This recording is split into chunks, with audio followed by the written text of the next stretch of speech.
வணிக பயன்பாட்டு சிலிண்டர் விலையை எண்ணெய் நிறுவனங்கள் அதிரடியாக ரூபாய் 1000 உயர்த்தியுள்ளதால் ஹோட்டல் மற்றும் உணவகம் நடத்துவோர் அதிர்ச்சியடைந்துள்ளனர். சமையல் எரிவாயு சிலிண்டர் விலை ஒவ்வொரு மாதமும் 1ஆம் தேதி நிர்ணயம் செய்யப்படும். அதன்படி 19 கிலோ எடை கொண்ட வணிக பயன்பாட்டு சிலிண்டர் விலை இன்று ரூபாய் 993 உயர்ந்துள்ளது. இதன்படி ஒரு சிலிண்டர் 3237 ரூபாயாக விற்பனை செய்யப்படுகிறது.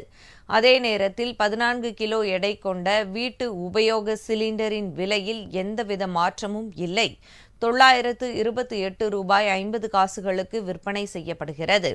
சமையல் எரிவாயு சிலிண்டர் விலை உயர்வால் இனிவரும் நாட்களில் உணவு பண்டம் உள்ளிட்ட அத்தியாவசிய பொருட்கள் விலை அதிகரிக்கும் ஆபத்து ஏற்பட்டுள்ளது. சமையல் சிலிண்டர் விலை உயர்த்தப்பட்டுள்ள நிலையில் நரேந்திர மோடி விலை உயர்வின் நாயகன் என்று காங்கிரஸ் கட்சி விமர்சனம் செய்துள்ளது. இது தொடர்பாக காங்கிரஸ் வெளியிட்டிருக்கும் எக்ஸ் பதிவில், விலை உயர்வின் நாயகன் மோடி மீண்டும் மக்களை சாட்டையால் அடித்துள்ளார் என்று குறிப்பிட்டுள்ளது. வணிக பயன்பாட்டிற்கான சிலிண்டர் கடந்த 4 மாதங்களில் 1518 ரூபாய் அதிகரிக்கப்பட்டுள்ளது என்று அந்த அறிக்கையில் குறிப்பிடப்பட்டுள்ளது.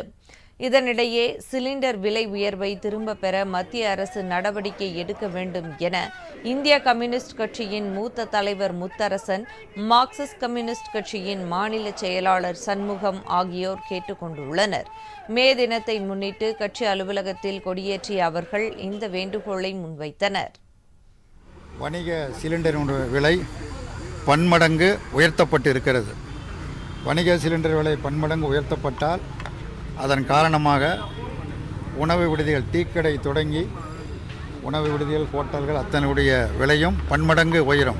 மேலும் மேலும் விலையை உயர்த்துவதன் மூலம் கடும் நெருக்கடிக்கு உள்ளாக வேண்டிய நிர்பந்தம் வரும். 4ஆம் தேதிக்கு பிறகு பெட்ரோல் டீசல் விலையை உயர்த்தினாலும் ஆச்சரியப்படுவதற்கு இல்லை. ஆக ஒன்றிய அரசாங்கம் வெளியிடுகிற அறிக்கை என்பது வேறாகவும் நடைமுறை என்பது வேறாகவும் இருக்கிறது. கடைகளுக்கு போடக்கூடிய எரிவாயுடைய விலை என்பது ஒரு சிலிண்டர் 3250 ரூபாய் என்கிற அளவுக்கு கடுமையாக உயர்ந்து ஹோட்டல் தொழில்கள் முற்றிலும் பாதிக்கப்பட்டிருக்கிறது. ஹோட்டலில் வேலை செய்யக்கூடிய பல்லாயிரக்கணக்கான தொழிலாளர்கள் வேலையிலிருந்து வீட்டுக்கு செல்லக்கூடிய ஒரு நிலைமை என்பது ஏற்பட்டிருக்கிறது. அதே மாதிரி வீடுகளுக்கு வழங்கக்கூடிய சிலிண்டர் என்பதும் தட்டுப்பாடு ஏற்படும். நிச்சயமாக பெட்ரோலிய பொருட்களுடைய விலையை ஒன்றிய பிஜேபி அரசாங்கம் அடுத்த ஒரு சில நாட்களில் கடுமையாக உயர்த்த இருக்கிறது. இவ்வளவு நாட்களும் அவர்கள் உயர்த்தாமல் இருந்ததற்கான காரணம் இந்த 5 மாநில சட்டப்பேரவை தேர்தல். ஆகவே தேர்தல் முடிந்துவிட்ட நிலையில் இன்றையோ நாளையோ அத்தகைய அறிவிப்பு வந்தால் ஆச்சரியப்பட வேண்டிய அவசியமில்லை.